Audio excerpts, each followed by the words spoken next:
Gloria a Dios. Este, Hoy el Señor puso en mi corazón de poder traer un mensaje que puede ser muy relevante a todos nosotros. ¿Cuántos de los que estamos aquí hemos atravesado alguna tragedia, hemos estado en algún problema, hemos atravesado algún sufrimiento y hemos tenido que pasar por ese momento? Usualmente la pregunta que se hace en el mundo es ¿por qué le ocurre, por qué hay tanta maldad en el mundo? ¿Por qué hay tanta muerte? Porque hay tanta injusticia. Y entendemos que eso existe porque el mundo en el que estamos es un mundo caído, un mundo en pecado. Amén. Pero ¿qué pasa cuando el sufrimiento llega a un cristiano? Aquel que está sirviendo a Dios, aquel que está caminando con el Señor, que está tratando de hacer su voluntad. Entonces hacemos la pregunta, ¿por qué pasa el sufrimiento con un siervo del Señor, con un creyente? Y es lo que vamos a estar analizando en la porción de estudio que vamos a estar viendo en esta mañana.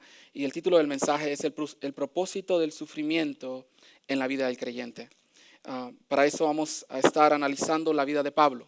¿Cuántos conocen la vida de Pablo? Amén. Un hombre lleno de sufrimiento. Amén. Así que abra su Biblia en capítulo 12 de 2 de Corintios, versículos 7 al 10. Estaremos enfocándonos en estos 4 versículos. Gloria a Dios. Mira lo que dice en estos 4 versículos. Dice, y para que la grandeza de las revelaciones, escucho hojas todavía volteando. Qué bonito se escucha. Voy a esperar que llegue ahí. Gloria a Dios. Es importante que usemos nuestra Biblia. La palabra de Dios nos dice en el libro de Hechos, capítulo 17, versículo 20, que cuando Pablo y Silas llegaron a predicar el evangelio a este lugar, dice que estos judíos eran más nobles que los de Jerusalén porque escudriñaban lo que Pablo y Silas les predicaban. Es importante que nosotros, como siervos del Señor, seamos diligentes en el estudio de la palabra, y me alegra escuchar muchas hojas volteando. Amén. ¿Listos? Dice, y para que la grandeza de las revelaciones no me exaltase desmedidamente, me fue dado un aguijón en mi carne, un mensajero de Satanás que me abofetee, para que no me enaltezca en sobremanera. Respecto a lo cual 3 veces he rogado al Señor, que lo quite de mí. Y me ha dicho, bástate mi gracia, porque mi poder se perfecciona en la debilidad. Por tanto, de buena gana me gloriaré, más bien en mis debilidades, para que repose sobre mí el poder de Cristo. Por lo cual, por amor a Cristo, me gozo en las debilidades, en afrentas, en necesidades, en persecuciones, en angustias, porque cuando soy débil, entonces soy fuerte. Amén. Interesante. Para darles un poquito de trasfondo acerca de esta pequeña porción de la palabra de Dios aquí, estamos viendo la iglesia de Corintios. Pablo fundó, se podría decir, la iglesia de Corintios, en su segundo viaje misionero alrededor del año 50 después de Cristo. Y estuvo alrededor de 18 meses en ese lugar. Después de que partió, la iglesia de Corintios era una iglesia muy disfuncional.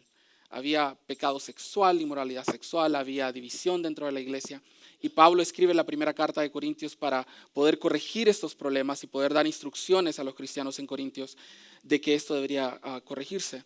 Poco después de que algunos de estos problemas son corregidos, llega una ola o llega un grupo de los que se conocen como los falsos apóstoles o falsos maestros desde la ciudad de Jerusalén. Y estos hombres llegan menospreciando la enseñanza de Pablo, llegan cuestionando la autoridad apostólica de Pablo, y esto empieza a crear una división y empieza a crear una animosidad contra Pablo.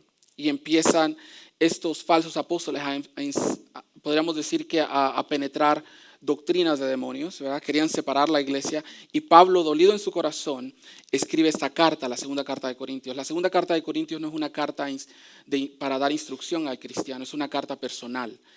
La segunda carta de Corintios es el corazón de Pablo, abriendo su corazón a estos corintios, dejándoles saber cómo estaba el lastimado. Y en el capítulo 12 es esta parte donde él está abriendo su corazón y dejándoles ver qué tan vulnerable era él. La carta de Corintios, la segunda carta de Corintios, podríamos decir que se divide en 3 secciones. Del capítulo 1 al capítulo 7 es Pablo presentando su defensa por la autoridad apostólica que él tenía. Capítulo 8 y 9 es para pedirles una colección para los cristianos en Jerusalén que estaban en necesidad. Y capítulo 10 al 14 es para confrontar a estos falsos maestros, a estos falsos apóstoles. Y mientras confronta a estos falsos apóstoles, en el capítulo 12, Pablo comienza en el primer versículo, y vamos a leer la primera parte para poder empezar. Dice el primer versículo ahí, el capítulo 7, la primera parte del versículo dice: y para que las grandezas de las revelaciones no me exaltasen, desmedidamente me fue dado un aguijón en mi carne. Note cómo comienza, paremos ahí, mire cómo comienza. Dice: y para que la grandeza de las revelaciones no me exaltase desmedidamente, me fue dado un aguijón en mi carne. ¿Por qué comienza Pablo de esta manera? Dice que para que no fuera exaltado en las grandezas de sus revelaciones. Bueno, los que hemos leído la vida de Pablo, los que hemos estudiado la vida de Pablo, nos hemos dado cuenta de que Pablo tenía una trayectoria extraordinaria.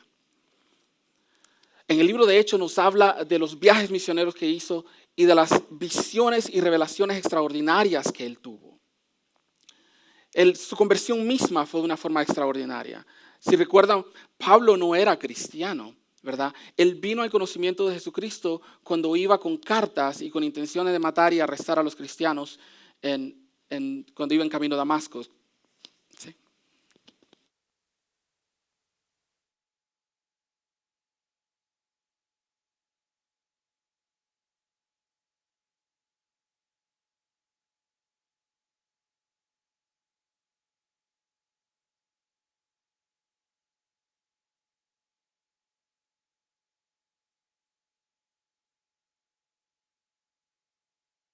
Escucha, ¿verdad? Gloria a Dios. Ok. Se me escucha diferente la voz. Como de locutor, ¿verdad? No es mi voz, hermano. Ya cuando me conozcas se va a dar cuenta que no. Los hermanos la arreglan desde allá. Amén. Gloria a Dios. Vemos que Pablo comienza hablando de sus revelaciones. Y como les estaba diciendo, su conversión misma fue extraordinaria. Amén. Iba con intenciones de matar a cristianos. Y dice que fue detenido en el camino hacia Damasco por nadie más que Jesús. Y mira lo que dice en el capítulo 9 de Hechos, versículos 3 y 5. Dice: mas yendo por el camino aconteció que al llegar cerca de Damasco, repentinamente le rodeó un resplandor de luz del cielo, y cayendo en tierra oyó una voz que le decía: Saulo, Saulo, ¿por qué me persigues? Él dijo: ¿quién eres, Señor? Y le dijo: yo soy Jesús a quien tú persigues. El mismo Señor Jesucristo fue el que trajo al conocimiento de la verdad a Pablo, y esto fue su conversión. Esta no fue la primera ni la última, ni tampoco la única de las revelaciones que Pablo recibió. En el capítulo 16, ahí mismo de hecho, no lo tenemos en el proyector, pero en el capítulo 16 dice Pablo, está hablando Pablo, dice que en la visión de noche se le apareció un hombre de Macedonia para que llevara el evangelio a Macedonia.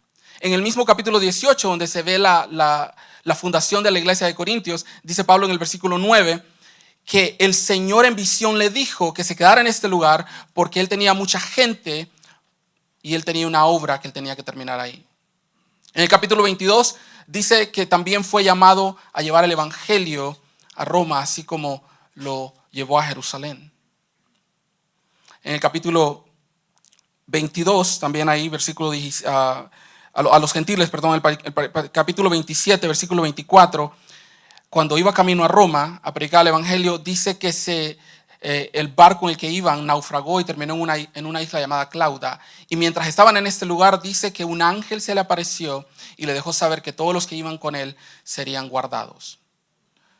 Esta es solo una. Si nos vamos a Gálatas, nos dice que la escritura, la enseñanza, la instrucción que recibió vino directamente de nuestro Señor Jesús. Estas revelaciones, estas visiones, quizás estaban formando en Pablo, quizás dándole a Pablo, estaba él formando un falso concepto de quién él era. Quizás estaba poniendo orgullo en su corazón, pensando que todas las revelaciones que había recibido, todas las visiones, Pablo era especial, diferente a los demás apóstoles. Y esto quizás pudo haber traído orgullo a su corazón. Por eso empieza de esta forma. Dice que para que la grandeza de las revelaciones no me exaltase, en desmedidamente me fue dado un aguijón. Pero creo que la mayor revelación extraordinaria que Pablo tuvo es que fue llevado al cielo. Y se encuentra en ese mismo capítulo 12, versículo 1 al 4. Mira lo que dice, se lo voy a leer. Dice, ciertamente no me conviene gloriarme. Escuche cómo comienza el versículo 1. Ciertamente no me conviene gloriarme, pero vendré a las visiones y a las revelaciones del Señor. Conozco a un hombre en Cristo que hace 14 años, si en el cuerpo no lo sé, si fuera del cuerpo no lo sé, Dios lo sabe. Fue arrebatado hasta el tercer cielo. Y conozco al tal hombre, si en el cuerpo o fuera del cuerpo no lo sé, Dios lo sabe, fue arrebatado al paraíso, donde oyó palabras inefables que no le es dado al hombre expresar. Increíble. Se imagina en una junta con Pablo, una junta directiva de la iglesia, ¿verdad?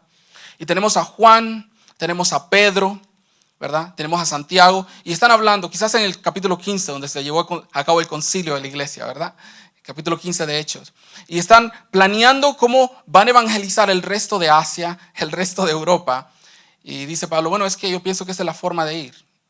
Y todos dicen, no creo que sea buena idea. Y Pablo dice, bueno, ¿quién de ustedes ha ido al cielo? ¿Verdad? Sería una forma, hey, he sido el único que ha ido al cielo, ninguno de ustedes, ¿verdad?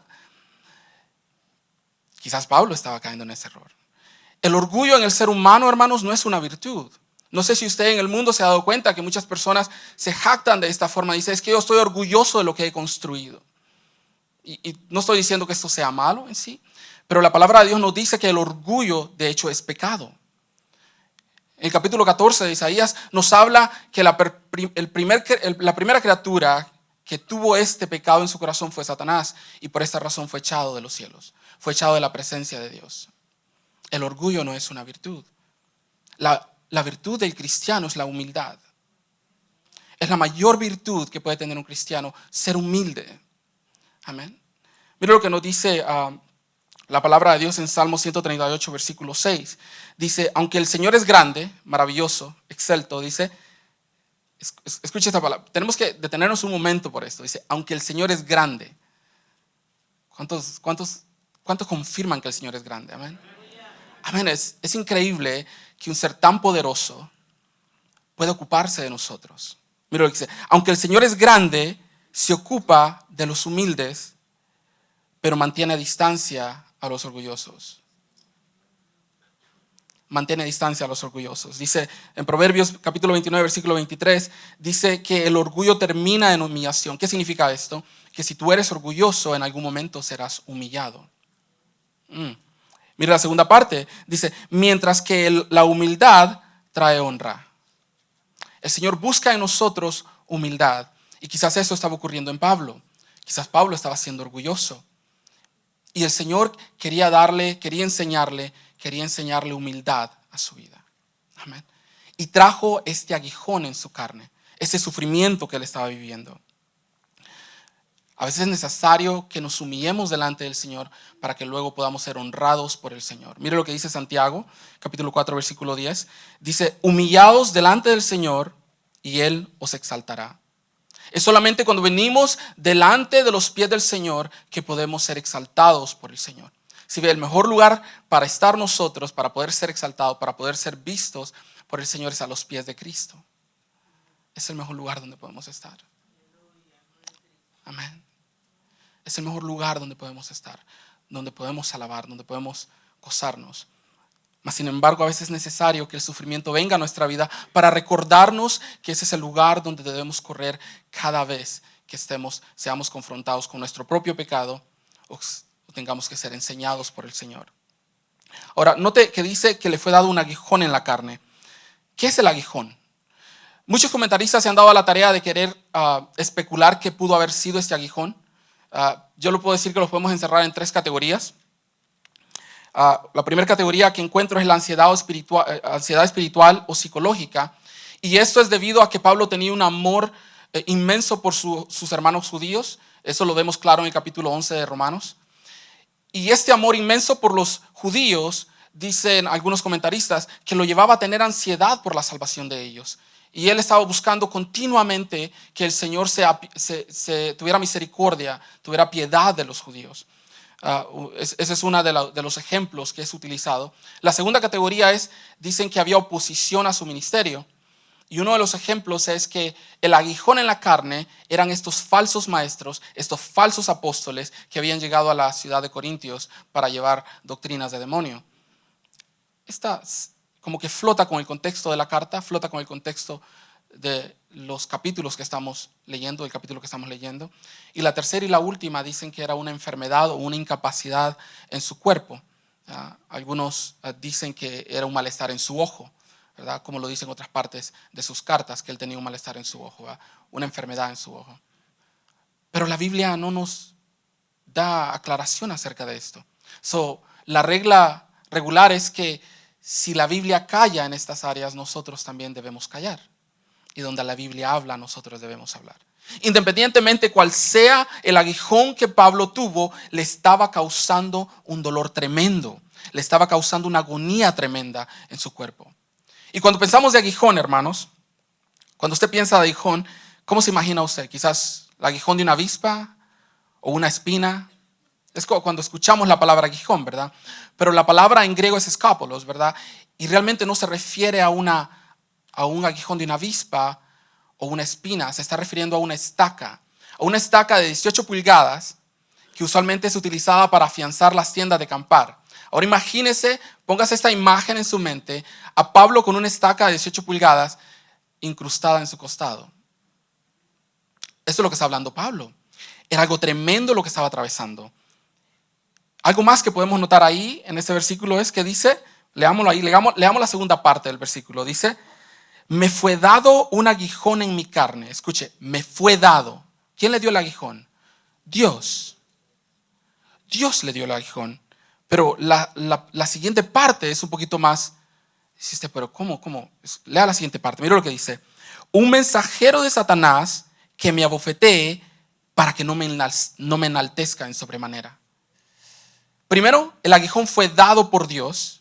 Y segundo, dice que el agente que Dios utilizó para dar este aguijón a Pablo fue un mensajero de Satanás. La palabra mensajero es ángelos o ángelos en español, ¿verdad? Que usualmente es utilizado para mensajero, para ángel de Dios. Obviamente no se está refiriendo a un ángel de Dios, se está refiriendo a un demonio en este caso, por el cual fue utilizado para llevar este dolor tremendo a Pablo. Dame un segundo.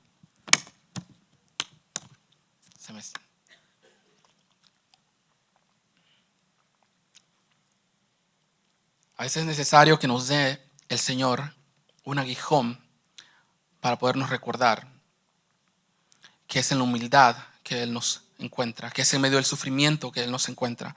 Mira lo que dice C.S. Lewis de su libro El problema del dolor o el problema del sufrimiento. Dice, puedo sugerir que es porque Dios nos ama, nos da el regalo del sufrimiento. El dolor es el megáfono de Dios para despertar a un mundo sordo. Verás, somos como bloques de piedras de los cuales el escultor talla las formas de los hombres. Los golpes de su cincel que tanto nos duelen son los que nos hacen perfectos. Ouch. A veces duele cuando el Señor tiene que tratar con nosotros. Creo que todos quizás en algún momento hemos experimentado esto. Cuando el Señor tiene que cortar lo que nos sirve. Amén. Cuando tiene que podar lo que no es bueno, lo que no trae gloria a su nombre. Y a veces es necesario atravesar por ese valle de dolor, por ese valle de sufrimiento, para poder ser restaurado y ser usado por Dios. Amén. Veamos entonces también que dice que Satanás fue el que trajo este aguijón a la vida de Pablo.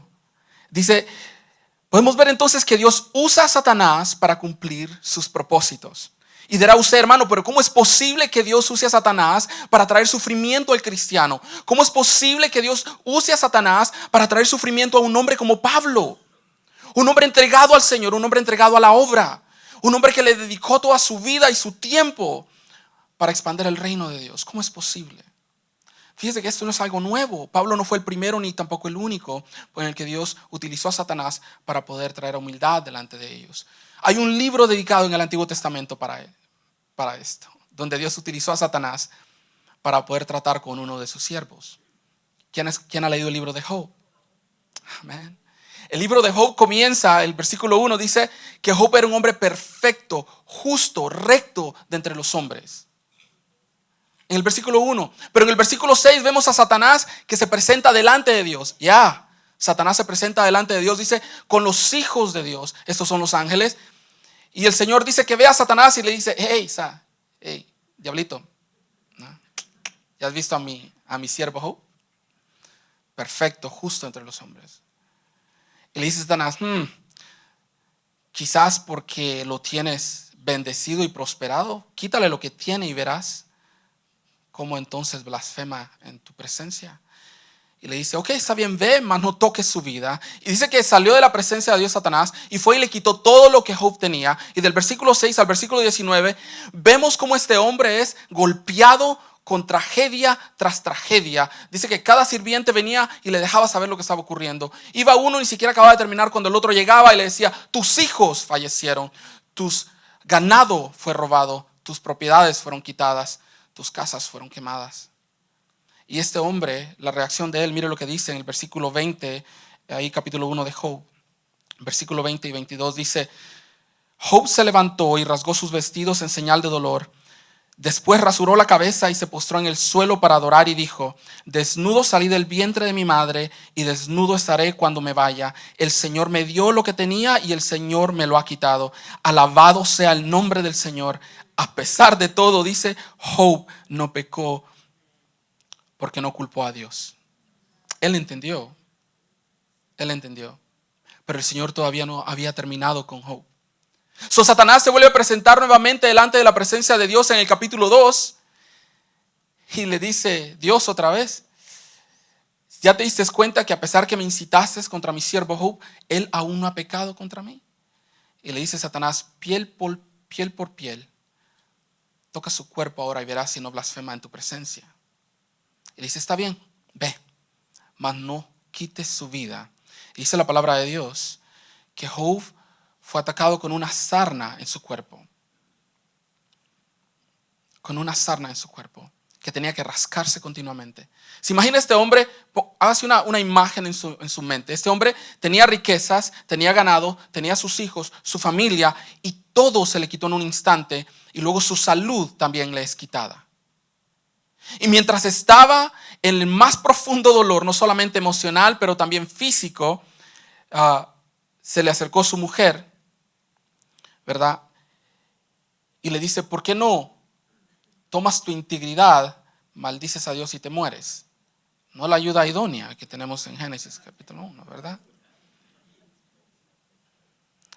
Y él la reprende y le dice que es una mujer necia. Y mire lo que dice en el versículo 10. ¿Aceptaremos solo las cosas buenas que vienen de la mano de Dios y nunca lo malo? ¿Se ha dado cuenta que cuando estamos caminando con el Señor y la tragedia golpea nuestra vida, el sufrimiento golpea nuestra vida, muchas veces culpamos a Dios? Muchas veces le preguntamos a Dios, ¿por qué está sucediendo, Señor, si yo te estoy sirviendo? Y muchas veces nos enojamos contra Dios, estando caminando con Él. ¿Quiénes somos nosotros para cuestionar su voluntad? Si ve, Job aguantó por mucho tiempo, pero al final preguntó. Al final dijo, Señor, ¿por qué al justo le ocurre esto y el impío prospera? Y el Señor le responde con 70 preguntas. ¿Dónde estabas tú cuando extendí el universo? Cuando fundé la tierra. ¿Dónde estabas tú, Job? Y Job se dio cuenta. Job se dio cuenta de su condición, se dio cuenta quién era él delante de Dios, se dio cuenta quién era Dios. Y a veces es necesario que tengamos esa perspectiva y reconocer quién es Dios y quiénes somos nosotros delante de Él. En su infinita misericordia y gracia, Él nos ha hecho partícipes de su gloria. Es solo por su gracia que estamos hoy aquí. Amén. Es solo por su gracia. Y mire lo que responde Job una vez que se da cuenta de su condición delante de Dios. Dice, hasta ahora solo había oído de ti. Escucha esta parte, hermanos.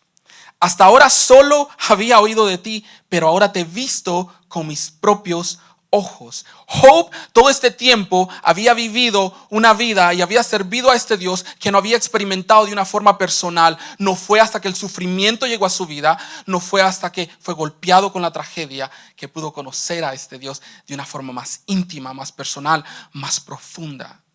Si ve, es allí en el dolor, es en el sufrimiento donde Dios se encuentra con nosotros. Es en medio del fuego de la prueba que Dios nos sostiene y nos derrama de su gracia. Es allí donde Él nos sostiene. Amén. Y no lo estoy regañando, no esté triste. Solo estamos viendo lo que Pablo tuvo que atravesar para poder entender. Pero Job no fue el único. ¿Quién más? Esos estudiantes de la Biblia. En el Nuevo Testamento encontramos a Pedro en el capítulo 22, versículos 31 y 32, que también fue usado Satanás para poder traer humildad a la vida de Pedro. Ahí en Lucas capítulo 22, versículo 31 y 32, mira lo que dice el Señor. Dijo también el Señor: Simón, Simón, he aquí Satanás os ha pedido para zarandearos. Sí. Para zarandearos como a trigo, dice. Pero yo he rogado por ti que tu fe no falte, y tú una vez vuelto confirma a tus hermanos. ¿Se imagina? Pedro está caminando con el Señor y le dice: Simón, Simón, el Señor ha pedido por ti para zarandearte. Y le dice Pedro: me imagino que le dijiste que no, ¿verdad? Le dice: no, le dije que sí. ¿Cómo? Sí. Es necesario. ¿Por qué? Porque Pedro tenía orgullo en su vida. Si se da cuenta, Pedro era muy fácil para hablar, era como su hermano Eli. Hablaba mucho. Era necesario que callara por un momento. Amén. Era muy impulsivo Pedro. Y el Señor le advierte que lo negará 3 veces antes de que el gallo cante. Y 30 versículos más adelante, aquí mismo en el capítulo 22 de Lucas, vemos qué es lo que exactamente hace Pedro. Santo. Mira lo que dice ahí en el último versículo. Versículo 62, dice que después de que negó a nuestro Señor Jesucristo, salió y lloró amargamente. Amargamente. Oh, pero la parte del versículo 32, tenemos que volver ahí. Porque esto se lo había advertido el Señor. Era necesario que él atravesara por este dolor. Era necesario que él atravesara por esto. Para que luego, dice el Señor, dice: he rogado por ti para que tu fe no falte. Y tú una vez vuelto, una vez restaurado, confirmes a tus hermanos. ¿Sí ve? Es el mismo Pedro que salió llorando de ese lugar, que fue avergonzado por haber negado al Señor. Es el mismo Pedro que vemos en el capítulo 2 de Hechos, levantándose y dando una predicación de 3 minutos y medio, y tenemos alrededor de 3,000 personas salvas en ese mismo día. Es el mismo Pedro que es azotado con Juan en el capítulo 16 de Hechos, y le es prohibido que predique el evangelio de Jesús, y sale gozoso porque había sido azotado por predicar el evangelio de Jesucristo. ¿Y qué cree que hace en cuanto lo sueltan? Vuelve a predicar el evangelio de Jesucristo. Amén. Es el mismo Pedro en la primera carta, cuando nos escribe en su primera carta y nos dice que tenemos que ser probados con el oro. Tenemos que ser probados, dice, como el oro, para poder mantenernos firmes en nuestra fe. Dice que es necesario que nuestra fe sea probada. Pedro lo entendió. Pero era necesario que él atravesara ese sufrimiento para que fuera preparado para un ministerio. Aquí vamos entrando a algo. Era necesario que él atravesara ese sufrimiento para que fuera preparado para un ministerio. ¿Sabe que el Señor es lo que utiliza? Es un patrón que el Señor utiliza en sus siervos. Primero los hace pasar por el valle para que ellos puedan ser utilizados para un ministerio. ¿Sí? Nosotros no podemos hablar con alguien que ha atravesado una tragedia terrible como la pérdida de un ser amado, o como si has atravesado una enfermedad o un matrimonio quebrantado. No podemos ir con otro matrimonio y decirle: sí, no te preocupes, Dios tiene cuidado de ti. Si tú no lo has atravesado, si tú no lo has vivido, si tú no lo has experimentado. Es en el quebrantamiento donde el ministerio es dado. Amén. Es en el quebrantamiento. Mira lo que dice Pastor Dave Rosales, y me gusta, se lo voy a citar. ¿Quieres crecer?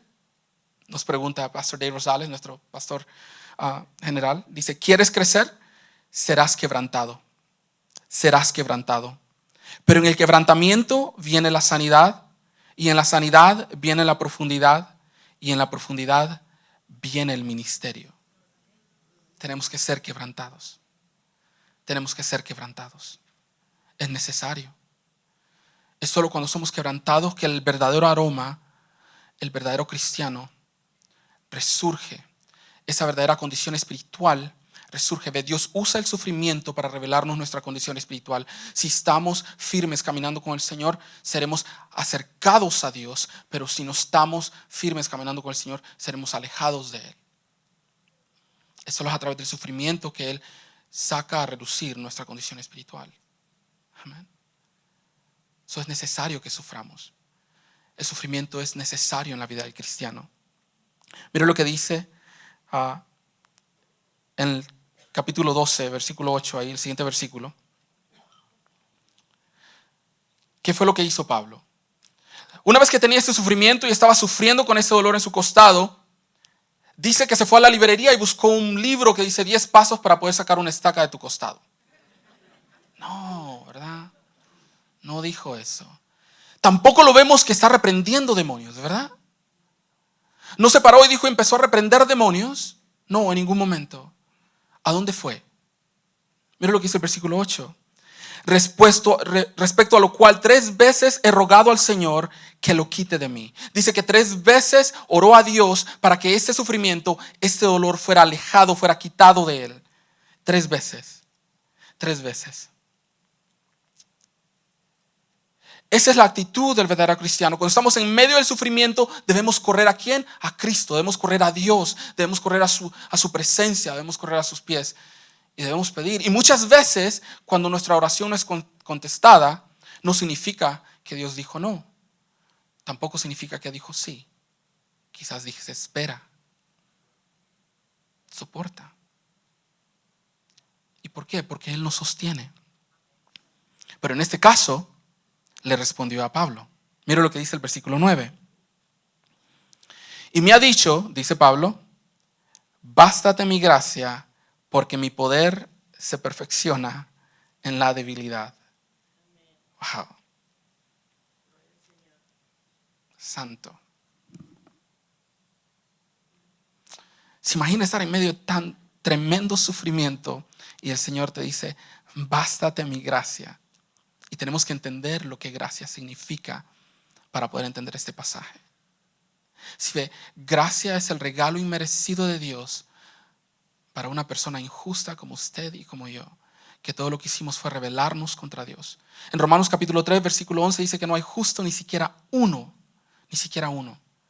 En Eclesiastés capítulo 7, versículo 20 dice que no hay hombre bueno en la tierra que haga el bien y nunca peque. No hay justo ni siquiera uno delante de Dios. Todos, dice más adelante ahí mismo capítulo 3 de Romanos, versículo 24, hemos sido destituidos de la gloria de Dios. Y es por su gracia que ahora estamos en este lugar. Es por su gracia que hemos sido salvos. Es por su gracia que estamos perseverando. Es por su gracia que somos santificados. Y es por su gracia que seremos glorificados en un futuro. Es solo por su gracia. En su infinita gracia. ¿Y de dónde viene esta gracia? ¿Cuál es la fuente de esta gracia? Mire lo que dice ahí en Juan capítulo 1, versículo 14. Dice, aquel verbo fue hecho carne y habitó entre nosotros y vimos su gloria, gloria como el unigénito Hijo del Padre, escuche bien, lleno de gracia y de verdad. Él es la fuente de la gracia y de Él usted y yo tomamos, de Él todos tomamos, de la gracia de nuestro Señor Jesucristo. Es como nos mantenemos perseverando en la fe, es como estamos parados en la brecha. Es por la gracia de nuestro amado Señor Jesucristo que hoy estamos aquí y continuamos creyendo, continuamos caminando en la fe. Mire más adelante el versículo 16, ahí mismo en el Evangelio de Juan dice, porque de su plenitud tomamos todo. Y escuche esta parte, quiero que escuche bien, porque y gracia sobre gracia, abundante gracia, infinita. En Efesios nos dice, en las riquezas de su gracia. Es solo a través de Cristo que podemos recibir esa gracia, amén. Es solo a través de Él. Nuestra gracia viene de Él. Somos llenos de su gracia. A veces es necesario que podamos entender eso para poder entender que nosotros no somos autosuficientes, no dependemos de nosotros mismos, que nuestra suficiencia viene de Cristo, nuestra suficiencia viene de Dios. Mira lo que dice ahí mismo en 2 Corintios capítulo 3, versículo 5. Dice, no que seamos suficientes en nosotros mismos para pensar cosa alguna procede de nosotros, sino que nuestra suficiencia es de Dios. Es cuando reconocemos que no podemos hacerlo por nosotros mismos, es cuando el Señor se glorifica y se revela, se manifiesta a través de nuestra vida. Cuando reconocemos que somos nadie para poderlo hacer y que solo Dios tiene el poder para poderlo hacer a través de nosotros. Es cuando Él se glorifica y es exaltado. ¿Sabe por qué? Porque si Pablo se hubiera glorificado en sus habilidades, y pongámonos a estudiar un poco la vida de Pablo. Pablo, antes de venir al cristianismo, dice la palabra de Dios que estudió a los pies de Gamaliel. Este hombre conocía la ley. Dice la palabra de Dios también, nos dice allá en Hechos, si seguimos leyendo, que no solamente estudió a los pies de Gamaliel, pero que pertenecía al Sanedrín. Esta era una de las mayores organizaciones del pueblo judío, ¿verdad? Pero aún más allá, dice que Pablo tenía ciudadanía romana, lo hacía todavía más especial que los judíos.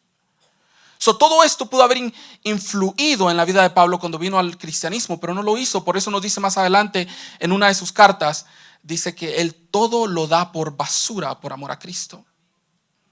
Todo lo desecha por amor a Cristo. Es necesario que entendamos que nuestras habilidades no son nuestras, vienen de Dios. Es un regalo que Dios nos ha dado y tenemos que utilizar estas habilidades para traer gloria y honra a su nombre. Amén.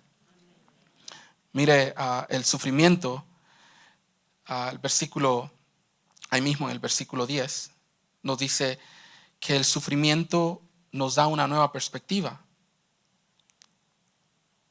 Versículo 9, perdón. Ahí la segunda parte del versículo 9. De 2 Corintios capítulo 12. El sufrimiento nos da una nueva perspectiva. Dice, vamos a leer del versículo 9 al versículo 10. Mire lo que dice, todo corrido. La segunda parte del versículo 9. Por tanto, una vez que entendió de dónde venía su fuente de gracia, su fuente de fuerza, por tanto, de buena gana me gloriaré, más bien en mis debilidades. Dice, para que repose sobre mí el poder de Cristo. Una vez que entendió de dónde venía su fuerza, una vez que entendió quién era el que lo utilizaba, de dónde estaba su fuente de fuerza, dice, ahora que ya entiendo de dónde viene mi dolor, de dónde viene el sufrimiento y por qué Dios lo usa en mi vida, dice, me gloriaré de buena gana en mis debilidades. Para que repose ¿qué? Sobre mí el poder de Cristo. Es solamente de esta forma que el poder de Cristo puede manifestarse en nuestra vida. Cuando hemos entendido por qué hemos atravesado en el sufrimiento. Muchas veces cuando estamos en medio del dolor no tenemos la claridad o no tenemos la claridad de poder ver lo que está ocurriendo. Y muchas veces nos molestamos. Muchas veces pensamos que Dios se ha olvidado de nosotros. Pero Pablo entendió que era por su gracia que él continúa. Así ve, el Señor no le quitó el dolor a Pablo, no le quitó el sufrimiento, pero le dice, bástate mi gracia. Bástate mi gracia. La gracia fue dada para que él soportara la presión, soportara el sufrimiento, soportara el dolor y pudiera permanecer a través de la prueba. No le fue quitado el dolor. Solamente se le dio la gracia para poderlo sostener. Porque es allí donde el Señor nos ve. Sí, cuando pienso de esto, pienso en el libro de Daniel capítulo 3. ¿Cuántos han escuchado la historia de Sadrach, Mesach y Abednego? Amén, ¿verdad?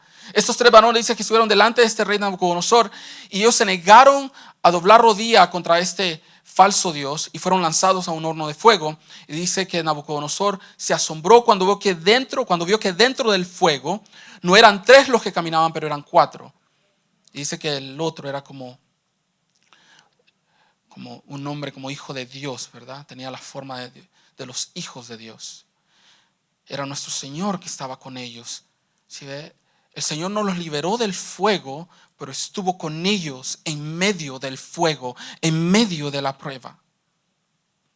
Él estuvo con ellos ahí. Y así está el Señor con nosotros. Yo no sé por qué sufrimiento, por qué dolor están atravesando, hermanos. El Señor lo sabe. Pero de algo estoy seguro, es que el Señor te encuentra allí, en medio del sufrimiento, en medio del dolor. allí donde estás. Porque es necesario que lo atravesemos. Amén. Y es solo por su gracia y su poder que podemos permanecer en medio de él. Y es entendible que suframos, es entendible que nos quejemos, que sintamos dolor, es normal. Pero cuando tenemos una diferente perspectiva del por qué el sufrimiento, entonces estaremos como Pablo, dice que nos gloriaremos de buena gana. De buena gana. Mira lo que dice versículo 10. Por lo cual, dice Pablo, por amor a Cristo me gozo en las debilidades. Y aquí le doy una lista. Dice, por lo cual, por amor a Cristo me gozo en las debilidades, en afrentas. ¿Sabe qué son afrentas, hermanos? Insultos, vituperios. En necesidades, en persecuciones, en angustias. Porque cuando soy débil, entonces soy fuerte. Es lo que el Señor quería obrar en Pablo. Amén. Que la grandeza de sus revelaciones no le hicieran creer que era por él que todo lo que estaba ocurriendo. Que recordara que la fuente de ese poder, la fuente de gracia era Jesucristo, era nuestro Señor. Amén. Porque nosotros somos nada, hermano. Todo lo bueno que usted pueda ver en su servidor no viene de él. Viene de Cristo, amén. Todo lo bueno que pueda usted ver reflejado en mi vida es del Señor Jesucristo, porque nada bueno habita en mí que pueda reflejarlo a través de mi vida, solo Cristo. Por eso Pablo dice, ahora Cristo vive en mí, y ya no vivo más yo, más Cristo vive en mí. Y lo que vivo, lo vivo para Cristo, amén. Pablo lo entendió. Un capítulo antes de llegar al capítulo 12, Pablo está comparándose con estos falsos profetas, estos falsos apóstoles.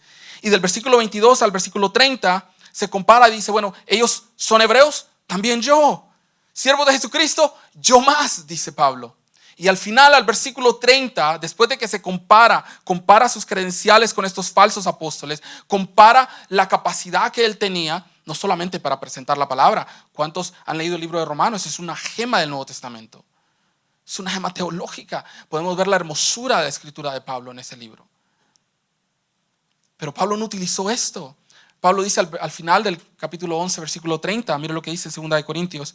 Si es necesario, después de que se compara con estos falsos apóstoles, si es necesario gloriarse, me gloriaré en lo que es de mi debilidad. Lo que es de mi debilidad. En cuanto soy débil, porque entendió ahora el versículo 10, porque cuando soy débil, entonces soy fuerte. Amén. Amén. Él lo entendió. Y lo podemos ver a través de todas las escrituras, a través de las otras cartas. En el libro de Romanos capítulo 5, versículo 3 al 5, mire lo que dice, hablando de la prueba. Y no solo esto, dice, sino también que nos gloriamos en las tribulaciones, sabiendo que la tribulación produce paciencia. Ya, todos queremos como el microondas, ¿verdad? Ya, tenemos una chimichanga, 2 minutos. Dice el Señor que no. Dice Pablo en el versículo ahí en capítulo 5, dice, y no solo esto, sino que también nos gloriamos en las tribulaciones, sabiendo que la tribulación produce paciencia, y la paciencia produce ¿qué? Prueba. Y la prueba, esperanza. Y la esperanza no avergüenza. ¿Por qué? Porque el amor de Dios ha sido derramado en nuestros corazones. Por eso.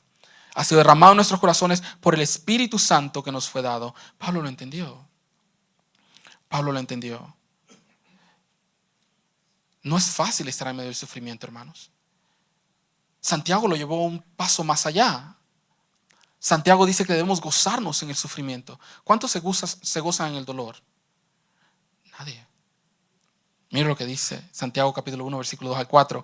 Hermanos míos, tened por sumo gozo cuando os halléis en diversas pruebas, sabiendo que la prueba de vuestra fe produce paciencia. Produce paciencia. ¿Qué nos acaba de decir Pablo? Que la prueba produce paciencia. Aquí dice que la prueba de vuestra fe produce paciencia, mas la paciencia tenga su obra completa para que estéis perfectos y cabales sin que os falte cosa alguna. Es necesario que atravesemos por el valle del dolor, por el valle del sufrimiento, para poder formar un carácter en nosotros, un carácter que se amolde más a Cristo, que haga más la voluntad de Dios, un carácter que vaya de acuerdo a la voluntad de Dios. No esté triste. Lo siento triste desde acá. Sufrimiento nos va a llegar. Tragedias van a golpear nuestra vida. Pero recuerde que estamos sostenidos por la gracia de Dios, por la gracia de nuestro Señor Jesucristo. Y es allí en medio del sufrimiento donde Dios lo encontrará y se conectará de una forma más profunda con usted. Es en el medio del sufrimiento donde Dios se revela a nosotros de una forma más personal. Porque es hasta que lo experimentamos que lo vivimos. Si bien Job no lo había visto hasta que experimentó el sufrimiento. Yo no sé cuál sea el dolor que traes cargando en tu corazón, hermano. Si ve, en el 2013, mi esposa fue diagnosticada con cáncer en tercer estado. Y fue un momento oscuro. Pero fue a través de ese dolor, a través de ese valle, de la incertidumbre, que Dios se reveló a nosotros. Y el tiempo no alcanza para listar todas las pruebas que el Señor nos ha hecho pasar. Pero es en ese sufrimiento, en esa prueba, que he podido experimentar el poder de Dios. Y como Pablo dice, yo me gozo en ese sufrimiento. Porque puedo ver su gloria cuando puedo ver a mi esposa sentada y libre de cáncer. Amén.